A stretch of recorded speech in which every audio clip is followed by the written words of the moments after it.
جی بچوں، السلام علیکم ورحمۃ اللہ وبرکاتہ۔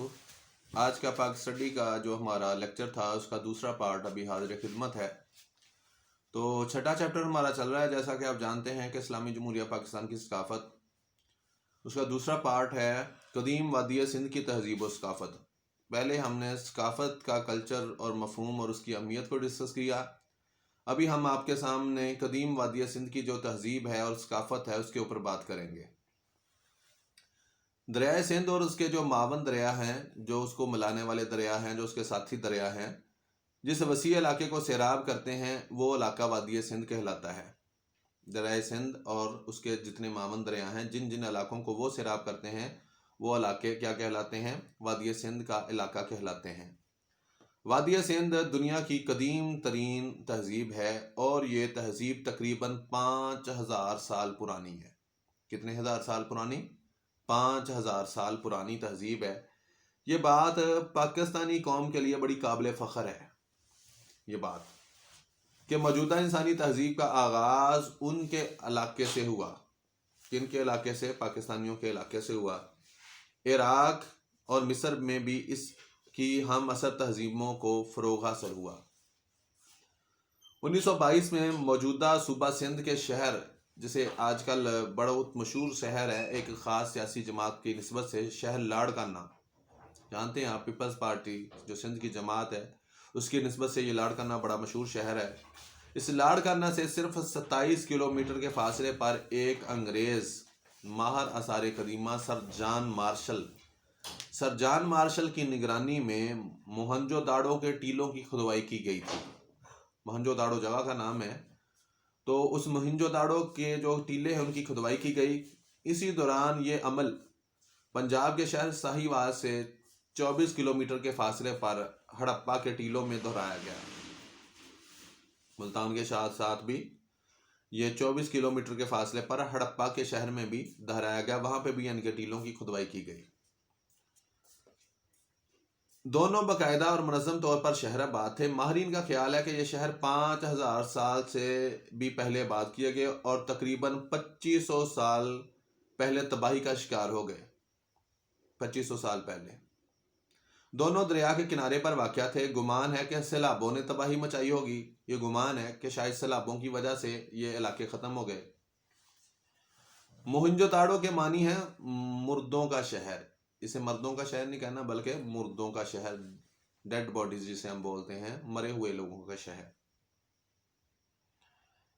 دونوں شہر ایک دوسرے سے 650 کلومیٹر کے فاصلے پر ہیں۔ کون؟ موہنجو داڑو اور ہڑپا۔ دونوں شہروں میں نمایاں ہم آہنگی تھی۔ ہر دو مقامات سے کھدائی کے بعد بہت سی اشیاء دستیاب ہوئیں۔ ان میں ہتھیار، زیورات، جو اور گندم، جانوروں کے پنجرے، کپڑے، برتن، مجسمے اور کھلونے بھی شامل ہیں۔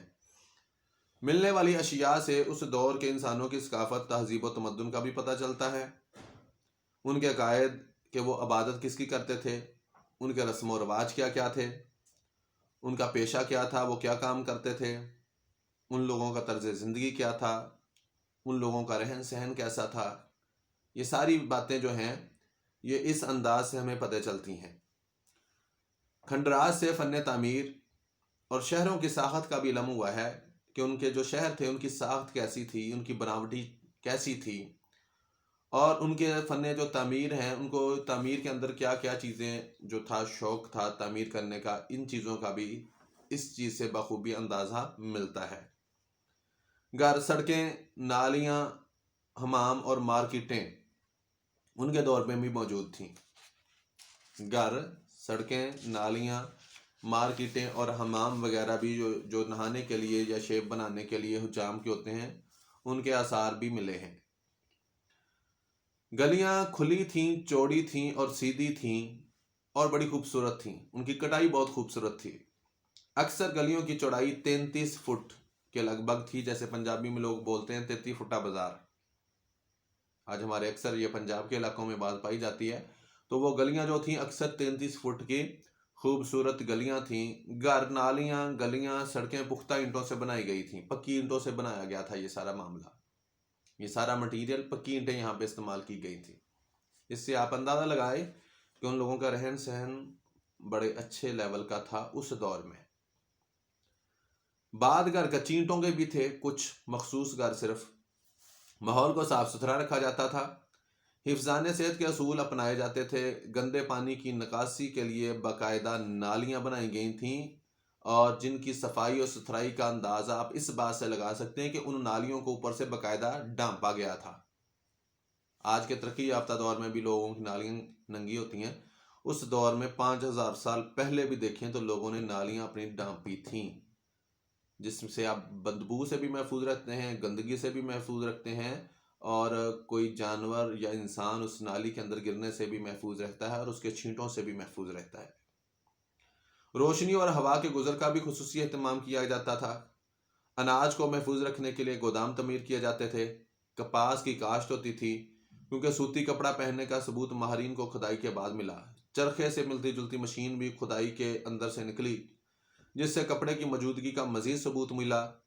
لوگ بتوں کی پوجا کرتے تھے اور مردوں کو دفنانے کا رواج تھا، کیونکہ کھدائی کے دوران یہ چیزیں ملیں جس سے قبروں کے آثار ملے، اور مردوں کے جو تھے اندر جسم کے پنجرے اور اس طریقے چیزیں ملیں، جس سے اس بات کا بخوبی اندازہ لگایا جا سکتا ہے کہ وہ اس وقت کے بھی جو لوگ تھے وہ اپنے مردوں کو دفناتے تھے۔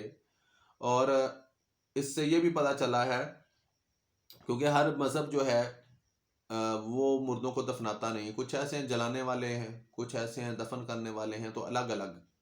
تو اس طریقے یہاں پہ یہ بات کلیئر کر دی گئی کہ وہ لوگ جو تھے وہ مردوں کو دفناتے تھے اور ان کے اندر دفنانے کا رواج موجود تھا۔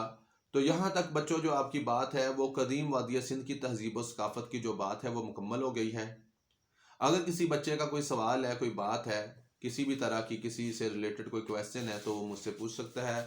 آپ پرسنلی بھی پوچھ سکتے ہیں، اور جس طریقے آپ کو آسانی لگے آپ پوچھ سکتے ہیں۔ اللہ پاک ان باتوں کو سمجھنے کی اور عمل کی توفیق عطا فرمائے، آمین ثم آمین۔